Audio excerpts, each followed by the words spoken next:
Zipper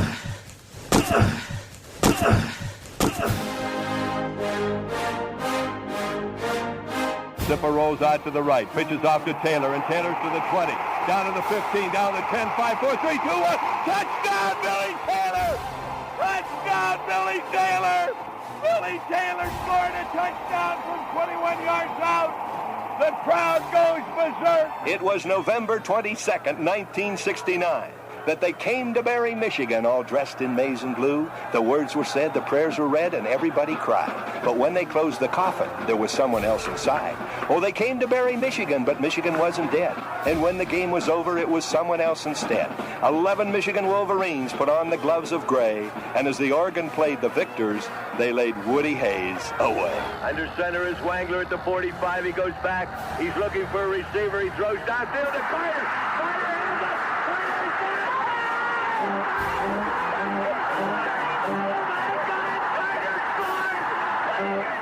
Who's got it better than us? Nobody!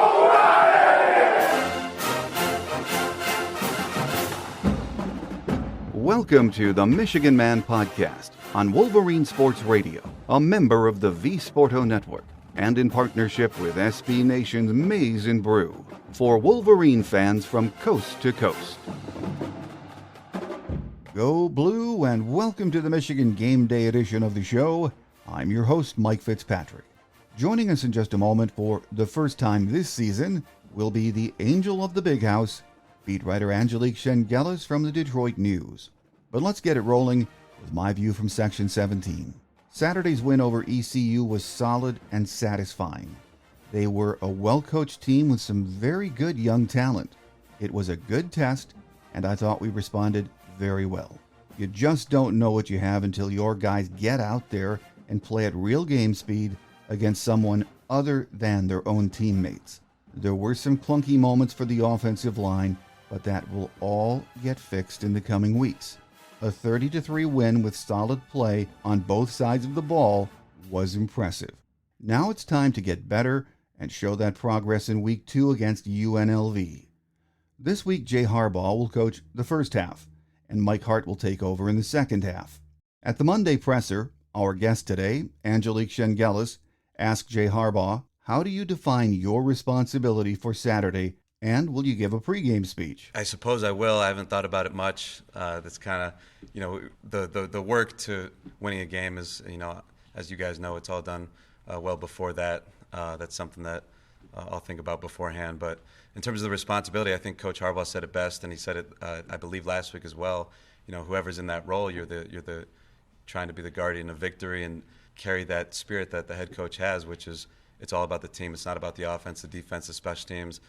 It's not about any of the coaches or any of the players. It's about the team as a whole and trying to do the very best thing you can to put the team in the best position to win. So Coach Hart and I are just going to try to do the best we can to prove him right and carry that spirit into this game. Mike Hart was asked what this opportunity means to him on a personal level. It's just an honor, to be honest with you. For Coach Harbaugh to entrust me to be a head coach for a half, it's a great honor. And obviously, I love Michigan. I love this place, and it means a lot. Just to be entrusted with this opportunity Coach Harbaugh's a phenomenal coach. He's a Hall of Fame coach. He does nothing but win. And so for him to entrust me with the coordinators to do this, it just means a lot. So I'm really appreciative of him and him believing in me. My guest today says she's interested to see if UNLV can test Michigan in any way, but she is more interested in watching how the game is handled by Jay Harbaugh and Mike Hart. Up next is the Angel of the Big House, Michigan beat writer Angelique Chengelis from the Detroit News. So stay with us.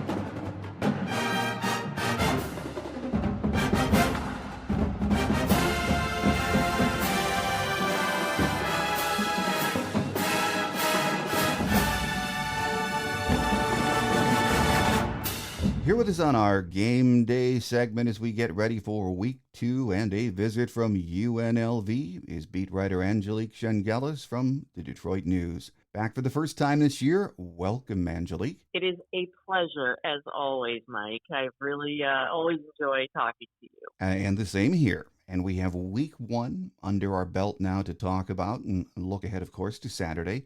Getting the season underway in the big house with a win. Without Jim, without Sharon. Jesse Minter, I thought, though, looked calm, cool, and collected and very young on the sidelines. So for at least 1 week, no hiccups at all, were there? I thought Jesse, yes, he also did look very young. You're right about that. But, I thought he handled it really well. I expected him to. I mean, he referenced growing up with his father, Rick Minter, who was a coach for a long time at my alma mater, University of Cincinnati. So he's been around it, and you always hear about coaches talking about when they're recruiting sons of coaches and how they're a little differently wired. And I think that goes for sons of coaches who are now coaches. And I had no doubt that he would carry himself as a head coach as he did on the sideline, and carries himself so well on game days as the defensive coordinator. So didn't expect any hiccups and certainly didn't see any from him. He certainly did a good job, and he gives you that very calm demeanor, which I think is great on the sidelines. But as far as the game went overall, first thing, were you surprised that ECU was pretty darn effective in stopping the run out of the gate? No, I mean, I really thought that would be the game plan. And talking to some of the coaches before, just chit-chatting, they really thought this would be a good team. And yes, everyone knew that they had lost a lot from their 8-5 season last year, but they felt like this was a pretty solid team with a solid coaching staff. So I don't think they were surprised by this. And I think it's going to be certainly not the blueprint for facing Michigan's offense, but I think it is going to be something that teams will do going forward if they have the personnel to do it, is to stop the run. But gosh, I think everybody saw what JJ did, and you're tempting fate. So they talked about balance all off season, Jim Harbaugh and the 50-50, and it truly was. I mean, it's 31-31 pass run pass, however way you want to say it. And they're going to be tough to stop, but you've got to pick, as I think as a defensive coordinator, you have to pick something to try to slow. And that was ECU's tactic, and I thought they did a really good job. And I think you're going to see that going forward from other defensive coordinators. Well, I think so too. And after that first drive where we were backed up, I think it was on the 2-yard line, ran three running plays, and of course the first 15 in each half were scripted, so that's what we were going to do. But I liked that Kirk Campbell didn't wait too long to say, okay, guys, if you want to load the box like that, we're going to throw the ball, which is what ECU gave that offense. And I think that signaled to a lot of folks watching, especially other teams on tape, just how much confidence the staff has in JJ and the passing game. Wouldn't you agree? Oh, I do. And, I think JJ has a lot of confidence in JJ. Yeah. And I think he is more so working with Kirk Campbell. I mean, there's a different level of comfort for him in the offense with working with Kirk, the quarterback's coach, and as you said, last Saturday, the play caller. And, I think that that's a very symbiotic relationship, and Kirk knows what JJ's capable of. You saw Roman Wilson. I think that you saw Cornelius out there too, who looked a little not hobbled. I don't want to say that in the pregame, but definitely was a little favoring, I believe, his right leg a little bit. So I don't know what that was all about, but they do have to get. And again, I don't want to sit there and judge on one game, but they got to get more receivers involved. But Roman is the guy they gave the one jersey to, and certainly wants to be JJ's go-to. But I think it'll be interesting to see as the season goes on how the receiver group is going to unfold and who you're going to see emerge to complement Cornelius and Roman. But going back to the point about JJ, I mean, he just looked so comfortable. Everybody saw it in his poise, and I mean, he said after the game, he just feels so good. And compared to last year, when he's coming off the shoulder issue and the competition with Cade McNamara.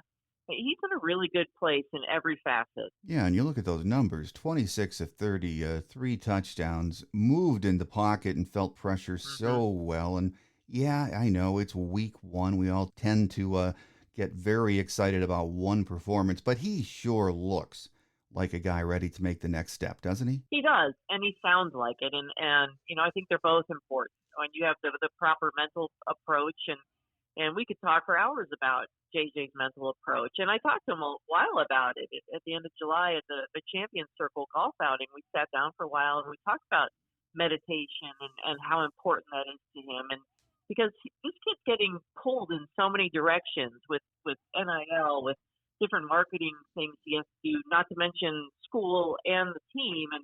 And he's like, yeah, I can completely handle it. I get up every morning and meditate, and that just sets the tone for him. And I think it's probably something that maybe more players do than we know. But I think for JJ, he really is balanced in every way. And it's going to show, and it did show, obviously, in game one, in his game and in his performance. And, he's also a guy that everybody follows. And he's a terrific leader and doesn't need to be a captain to be that. And I just, I don't want to sound like I'm gushing about J.J. McCarthy, but he looked like the real deal on Saturday. Oh, absolutely did. And, before the season started, Angelique, when you talk to fans, at least when I talk to fans, one of the areas of concern they would always bring up was the receiving corps. We need guys to step up. And wow, we hope some of the young guys are what we're hearing they are. But, Saturday, yes, JJ was laser sharp for the most part. He still threw a few up there that required going after. The receivers had to get it. And I thought Cornelius Johnson, and yeah, he was limping a little bit, as you said, and Roman Wilson made some big-time grabs, didn't they? They did, and I thought that was maybe an issue coming off of that. Like, was there anybody that last year that you really felt like would go and do that, go up and get a contested catch? Because I always thought, that what year was it at Penn State when Sean Clifford would just seem like he was throwing the ball up, and those guys were going up and getting it and making it happen. And I thought that was missing at Michigan, but I do think that these two are very capable of that. And maybe you're going to see the freshmen get involved in that aspect too, because I think Fred Moore is really, I think he's going to be a special guy. And I think that was definitely something that stood out. But Roman just, I think he's a guy who's been here for several years and really does want to make his mark. And he talked about that last week after practice on Tuesday, and I think that he's a guy that I really think coming in the season, I thought I really think Colston Loveland will have a big season too.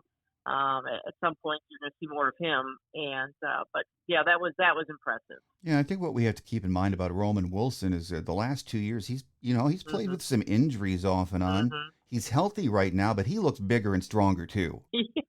He did. They're all getting bigger and stronger. He's not as big as Chris Jenkins now, but yeah, they've really worked on that. They praise Ben Herbert all the time for the work that he's done with his team and getting these players developed and being very cognizant of the position they're playing. I mean, he's not going to put on weight the same way or muscle the same way that Chris Jenkins does. So I think that's a really interesting look at the team too, that I'm sure we'll never get into real specifics about how a strength coach figures out which player needs what and how do you achieve that, but it does seem like it's paying dividends now when you see all these guys. I mean, JJ's thicker than he was a year ago, and he's stronger looking, and then Blake Corum just keeps getting bigger and stronger too. So it really is. The team looks very complete in that aspect. Going into the game, I thought as far as the passing aspect, we'd see Colston Loveland gets more targets. I wanted to see that. I was talking to Jake Butt a couple of weeks ago, and I asked him what he thought about Colston Loveland. He said, Mike, the guy has an NFL body. He's NFL ready. He's a star. So I was hoping we'd see more of him, but I know we will next week. You can't show all the cards. Come on, Mike. I know. You got to hold back something. I know. He'll be running open, no doubt about it, very soon. But all in all, as a group, I thought if there was something to be very happy about overall, that receiving group looked really solid. Yes, better than I thought they would. And because I was one of those people in the offseason saying, yeah, I think that's a concern, special teams and receiver. And I think that maybe there are some concerns still special teams wise, but and then you've got the other wrinkle of Donovan Edwards and Blake Corum catching. And Donovan's a guy we all know Mike Hart has said could start a slot anywhere in the country, and I think that they're going to utilize those two a lot more in that aspect of the game. And they're very diverse, and that is going back to your initial point about ECU really selling out to stop the run. I mean, you're just going to have to pick your poison because this offense looks very balanced. And will they be 50-50 every game? No, but they are really trying to strive for that, and they are going to make it difficult. The defenses, and I did think ECU. I don't want to think defenses are going to get a lot better than ECU. I don't want to take anything away from them because I thought they played really hard, but there are going to be defenses coming up at some point in the season that are going to be very challenging, and then that'll be fun to watch. Absolutely. And I think, a lot of the fan base thought, hey, we're going to come out and just do what we did most of last year, which was, at times stubbornly run the ball down a team's throats. But, Jim said last week, hey, we'd like to move closer to a 50-50 team. And at least on Saturday, 31 throws, 31 runs. Again, it's one game, and you're right. We can't do that every game. We have to take what the defense is going to give us. But I think that might, in a way, have been sort of a blueprint for what we're going to see this year. I do. I think so too. And you could say, well, a lot of those the rushing stats, the carries got padded a little bit later in the game, maybe so. But I think it was also, you have to consider this is a new offensive line with some new pieces in there. Drake Nugent at center.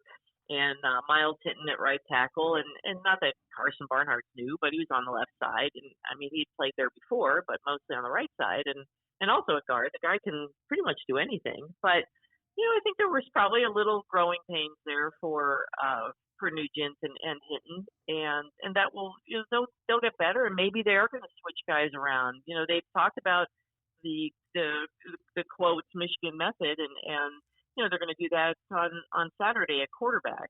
They gave Davis Warren the first chance as backup last Saturday. Jack Tuttle will get the chance this week, and maybe they still move pieces around on the offensive line until they really figure out what's the best starting five. So, I think that there were little holes there that they need to work on, and they'll get that together, obviously. I mean, and missing Sherrell Moore probably didn't help either with the offensive line last week. Right. So, I think that when you look at the run game, there were a couple things. People were like, why weren't there more yards? I mean, you can't please everybody. Some people wanted the 250 rushing yards, but it just wasn't there. So, it is. It's they're going to be. I really came into the season thinking they'll be 55-45 run pass. So we'll see at the end of the year. We'll talk before the Ohio State game and see where that is. Well, defensively, I think it's nitpicking to find fault with pretty much anything in that performance. Some might say the pass rush was missing, but hey, ECU was running those 3-step drops for the most part, getting rid of that was that's what they wanted to do, get rid of the ball fast. So it's really hard to be too critical about not getting that many sacks or a sack, isn't it, Angelique? Oh gosh, no. I mean, I actually thought they played really well, and I, Mike Sanders still doesn't get that interception without Kenneth making that putting that pressure on Garcia, and I thought that was impressive. And when you see someone that big moving that well, I can't imagine what a quarterback's thinking at that point. Like, oh brother, this is not going to be good. But I think it's going to be there, and it is. I mean, and maybe that's what teams are going to do to try to stymie Michigan's pass rush as much as possible.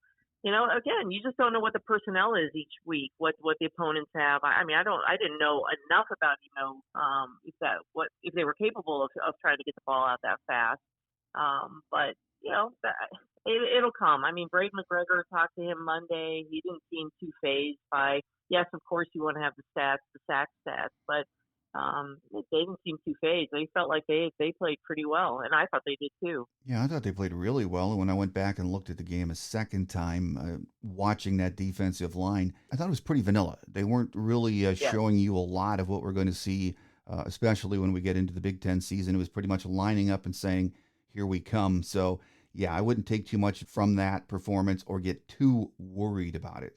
Another one of the positives I thought was the fact that a lot of young guys got playing time on the defensive side, and the defense hmm as a whole looked very fast. The fundamentals were good. Tackling was outstanding. Everyone was, where they're supposed to be, which is always good. I just thought the defense really overall played a solid, solid game. I did too, and now I can't remember which defensive player I asked before the season. What do you want this defense to be? And he said fast, and that was the first thing he said. And they did look fast, and Yeah. then that's what they want to achieve. And I'm sure it was hot out there too, and that's asking a lot when you're in those pads and you're working that hard.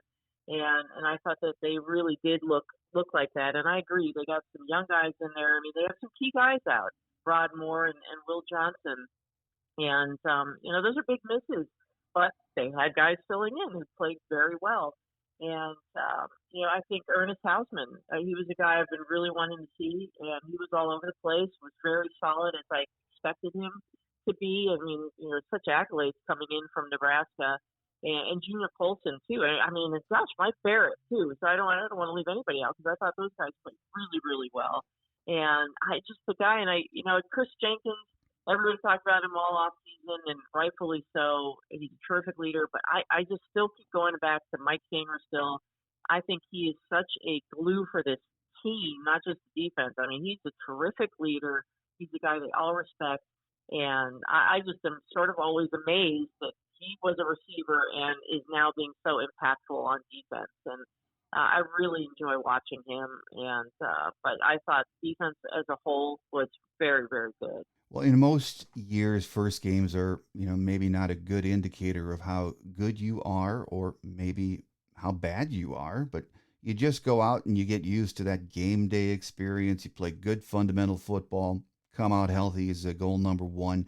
If you do that and you beat a team like ECU handily, I say it's a good day. And you know what? I think ECU is not a bad football team. I think we're going to see that play out over the course of the year. I know a lot of fans just, looked at them and said, man, it's ECU. We should roll these guys. But hey, hmm they had 8 guys from last year's team make NFL rosters, which tells me hmm they're recruiting really good football players. So, 30-3, hey, I'm happy with that. And at the end of the day, that was a really good first game and test for Michigan. Yeah, I mean, and I happen to think that they're probably the best of the non-conference teams, Oh, and I yeah. thought that going into the season. So I'm not saying they're going to cruise against UNLV. I kind of think they will. And same with Bowling Green in week 3. But yeah, I think the coaches felt that way too, going in that ECU was going to be a test. I mean, they kept talking about it a lot, and the players clearly have been listening because they're like, we're not going to not have focus on this team. And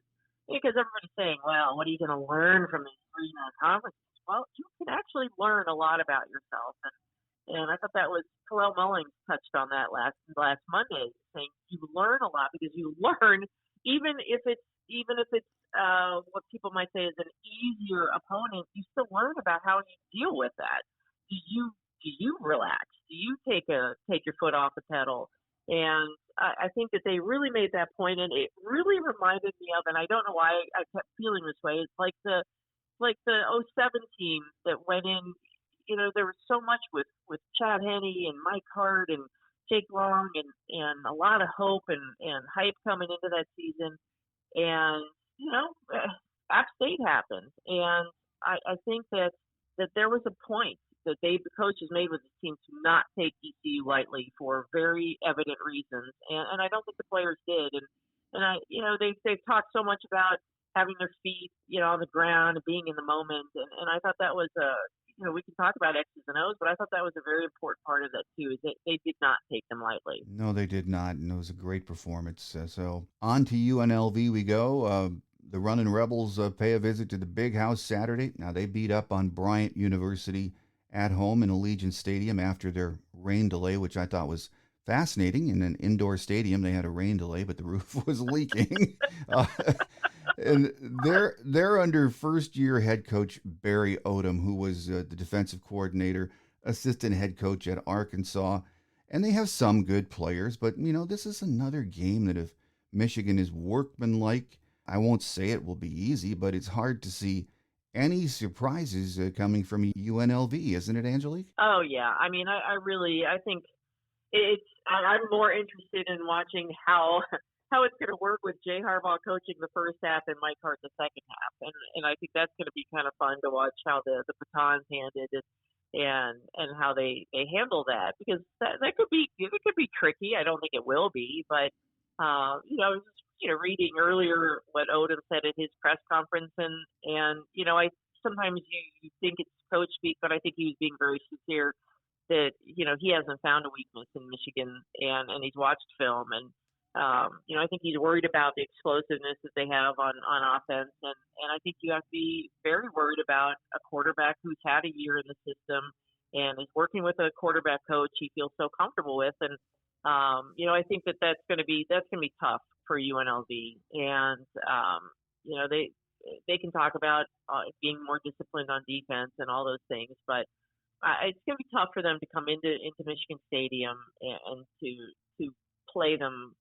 I mean, I don't want to say they're not going to challenge them. I mean, I always think every team's a challenge, but have a chance to do anything to upset the Michigan offense or defense. Yeah, when I was watching, or got a chance to watch the UNLV Bryant University game, and when UNLV was on defense, I thought, what in the world kind of a defense is this? There's no one on the line of scrimmage.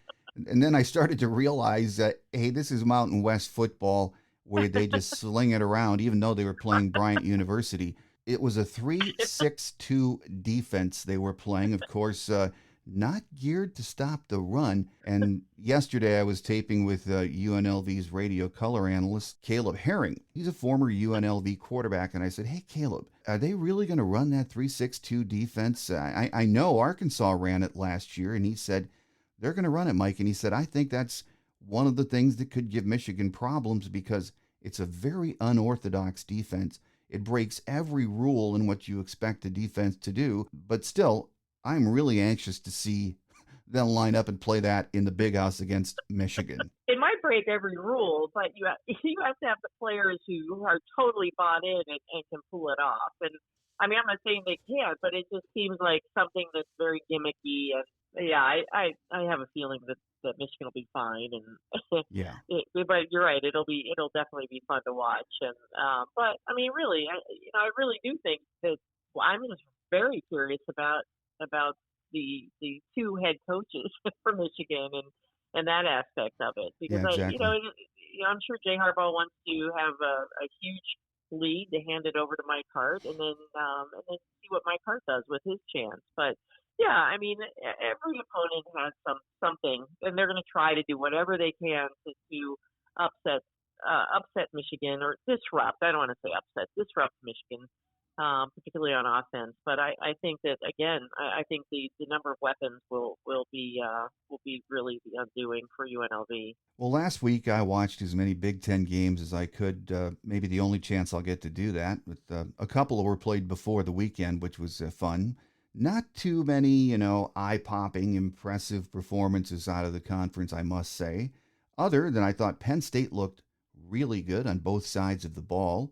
Got to watch the entire Ohio State game on tape. And, I don't take much from that game. It looked like Ryan Day was calling the plays, which maybe surprised me a little bit. Very vanilla, not much sizzle from that Buckeye offense. But anything from week one in the Big Ten that made an impression on you?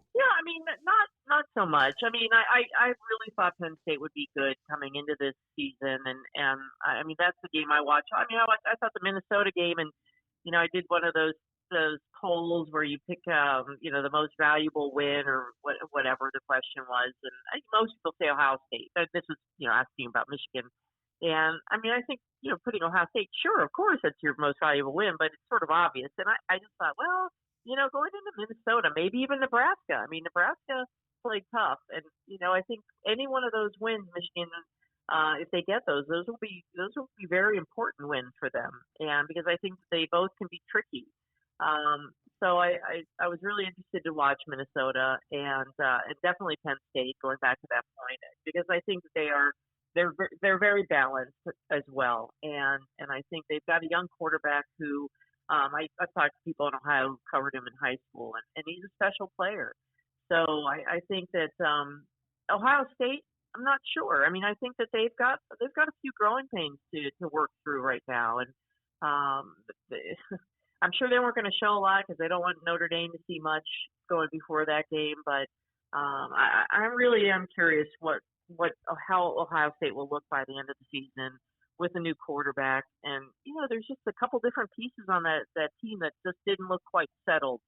So again, it's week one. Don't want to over examine it and point out too many flaws, because I think those things do get worked out, week after week.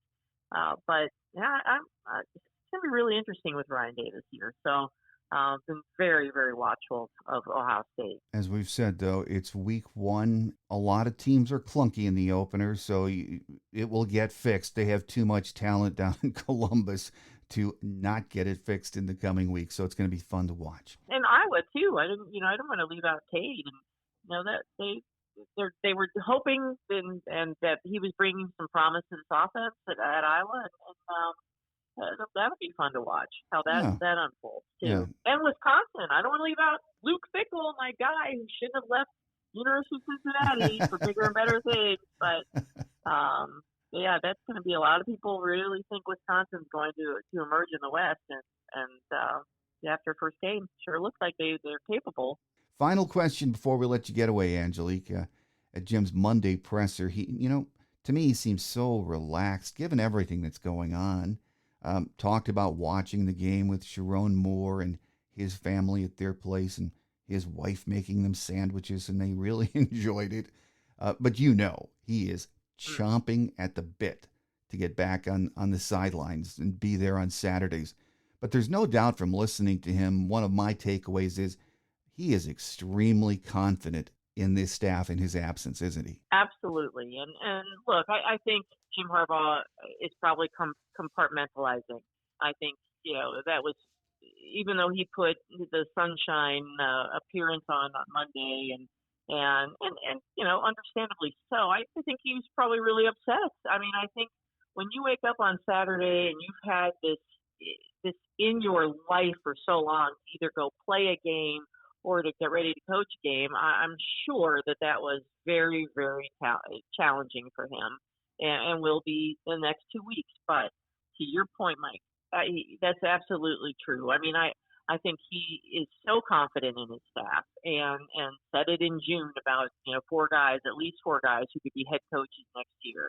And those four guys are the guys who are handling the head coaching jobs in his absence these first three games.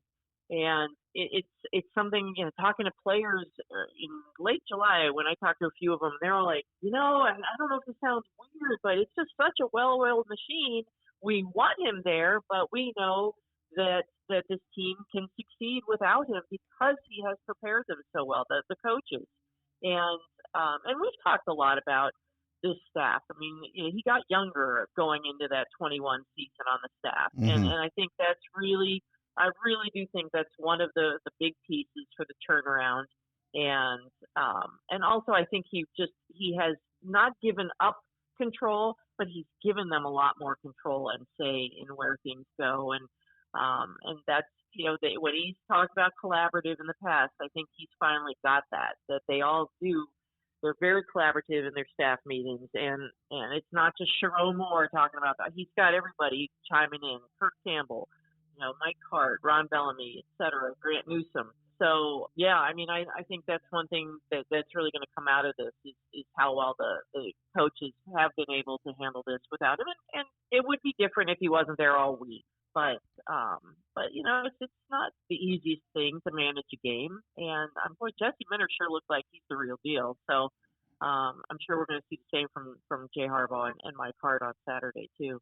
I agree. Here with us as we get ready for the UNLV game Saturday has been beat writer Angelique Chengelis from the Detroit News. We got you early in the season this year, Angelique. And of course, I know when you'll be back for that Date with Destiny Thanksgiving weekend against Ohio State for our, of course, favorite weekend and day of the year. So, but we have a little bit of business to take care of in between now and then, and always appreciate you carving out time for us and following you daily in the Detroit news. But thanks again for being with us early in the season, and we look forward to that next visit. My pleasure, Mike. I hope that, we continue to improve podcast to podcast, story to story. So by the time we get to that week, we are on our game. Amen. I'm sure we will be. Amen. Thanks, Mike.